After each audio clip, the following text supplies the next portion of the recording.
Hey everyone, what's going on? Welcome back to Vic's Cards. I'm Vic. Today we're diving into the crucial aspect of the collecting world, sports card grading. Whether you've been grading as a seasoned collector or just starting, understanding the pros and cons of grading can significantly improve your collecting journey as well as the value of your cards. So actually sit back, relax, grab your favorite beverage, and let's get into it.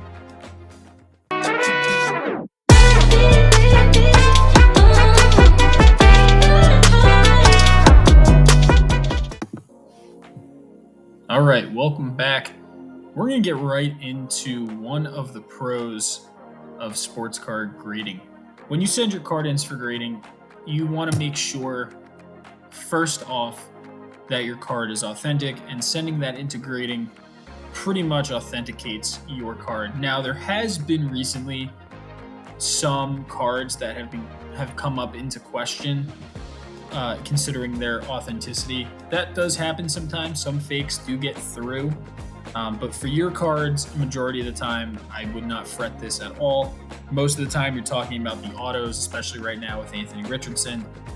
But this will make your cards legitimate. It protects you most of the time from counterfeit cards in the market. Again, it does happen. They're bad apples all over the place.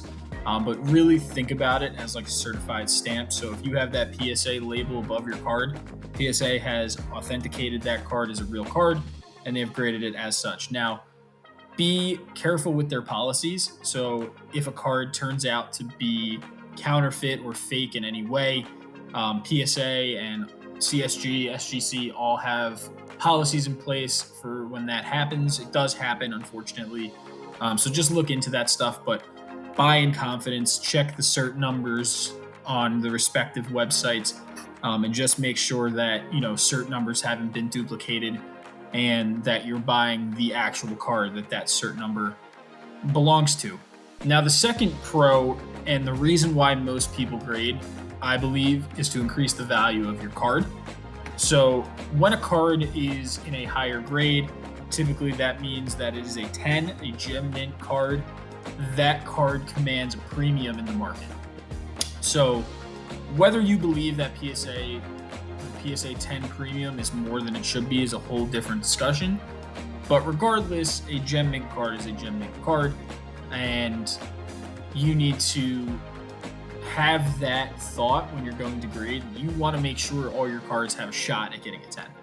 Personally, right now, the way the market is that a PSA 9, for the most part, is selling for the same as a raw card. So if your card has any defect that's going to knock it down to a 9, depending on the card, if it's a lower value card, I typically think anything under $100 or less, just keep it raw. If it has that issue, I would personally just keep that card raw. And that's something you need to look at when you're grading. Most of the time, people are grading to increase the value. I grade a certain subset of cards with SGC that I keep in my PC. I just prefer their slabs, and I just like the way they look with my PC. So for that reason, I don't care what the grade is, but most of the time when I'm setting a card in, I am trying to increase the value of that card. So if you believe that your card does not have a shot to increase the value, then don't send it in, keep it raw. If you're getting PSA 8s and PSA 7s, it's not worth the grading fee at that point. So I would just, look over your cards when you're grading and make sure you set yourself up to increase that value. If you can get 10s on cards that have a really nice bottom, floor, if they have a really nice floor, like they're selling at 150, 175, maybe it's got a little nick somewhere or a little print line somewhere, I would send that card in and let it ride. PSA is gem cards that should not have gemmed. And on the flip side, cards get 9s and 8s that really shouldn't. So, it really comes down to what the card is valued at and what is your purpose for grading. But mainly the purpose there is to increase the value, and that is definitely a pro of grading sports cards. Now, the last pro that I really want to get into is the preservation of cards. So when a card is encapsulated, it takes out all of the environmental aspects that could affect the card. Now with sneakers, I used to be in the sneakers, you would see the yellowing over time on clear soles and things like that.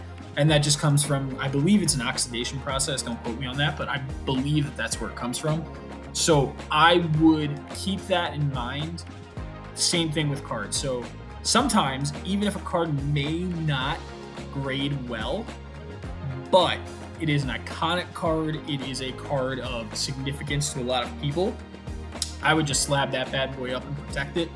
Even in a grade, a pretty mid grade, I would 100% rather have that card slabbed and protected from anything that may happen than have it out in a top loader where it could fall out, or anything can happen in a top loader if you don't put it in right, things like that. So preservation is definitely big. It just keeps out the environmental factors that can degrade the card quality over a time period. So it's adding that armor just to ensure that they just look good over a course of time. And I think that's a really important part too. The preservation helps the presentation of your cards. And selling cards, presentation is very important. So to be able to preserve your cards makes it easier and makes your cards more presentable when you decide to sell them. Right now I'm sitting here and it is absolute downpour, so I do apologize if you hear that.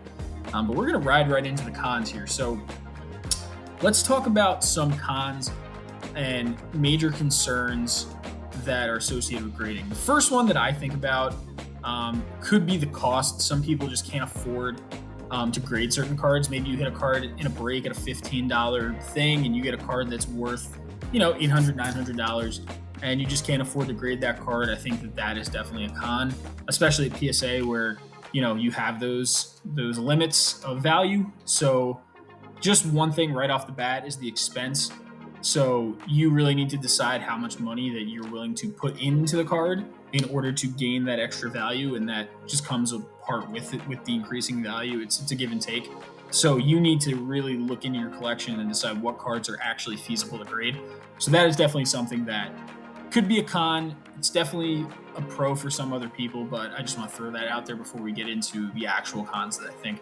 So the first one that I really, really, really hate about sports card grading is the subjectivity, and I love it at the same time. It's weird. So grading, most of the time, I would say 90% of the time, especially with PSA, is just so subjective. Even from company to company, it's really subjective. They all have varying standards of what might be a gem card and what might not. So it is really important to look at cards that receive certain grades from certain companies and understand what they're hitting and what they're not hitting. So for me, at least, I've noticed that SGC typically crushes people on centering. So if your card is 55-45, which is PSA's boundary for a 10, apparently, who knows? I've seen cards worse gem out. If that card's 55-45, you're automatically probably looking at a 9.5. Now, I've seen them be very gracious on the corners. I've had cards gem out where their corners are iffy at best. So, that's something you need to look at. That's something I've picked up on SGC, and things that you are able to pick up from by just grading a ton. PSA, I really haven't, honestly, and this is a negative. This comes into the subjectivity and why it's a negative, is that depending on the grader, you really have no idea what cards are going to grade or not going to grade, and what mood that grader is in that day. And that is a blessing and a curse. Sometimes you get cards that have no business being a 10, and you ride that 80% gem rate through the whole sub on cards that are real brutal, and it just hits, And then you have another sub where you send really high quality cards in really good shape, well centered, and you're getting 9s all the way down, maybe a 10 here and there, and an 8, surprise 8 out of nowhere. So, really just look at cards that are for sale on eBay, look at cards you see on Twitter, see why those cards have gemmed, see the condition that they're in, look at the centering, and use that to help your judgment when you're sending your cards in. But again, the subjectivity won't change. So just think about that. You could think you have, 5 right off a tee, knock it through 10s, and the grader looks at them and just 99999. So you never really know, but just keep that in mind when you're grading. It's all subjective, and you may crack that card and send it in again, and it comes back a 10. So just keep that in mind when you're grading. And lastly, I just want to talk about, especially when you're buying vintage altered cards, those get through for sure. There's plenty of cards that get trimmed, colored, that get through. I believe that there was a Willie Mays card. Correct me in the comments if I'm wrong. But there was a Willie Mays card that got a PSA 2. I believe it was cracked and then resubbed to SGC, which, in case you don't know, vintage-wise, SGC and PSA are pretty much on par with each other in terms of resale value. But that card was obviously touched up, and it got a better grade than it was in a PSA holder and sold for a lot more, and it came back that that card was indeed altered, recolored, something like that. So that is something that can happen, can sneak through. So think about that there. And then also when you're grading the cards, I'm just going to throw this in under this, is that when those cards are getting graded, there is a chance that PSA could damage your card, or SGC could damage your card. I don't want to throw PSA into the bus there. It's not just them. SGC could damage your card. CSG could damage your card. Beckett's irrelevant, so who cares? But all of these companies can damage your card when it's going through the process of being graded, whether it's damaged by the grader, the encapsulator, anything can happen that can, you could have a PSA 10 of a really nice card and all of a sudden they drop it and the corner gets dinged up. Now it's 4.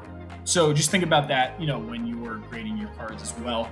And just a quick wrap up into my thoughts and pros and cons on grading.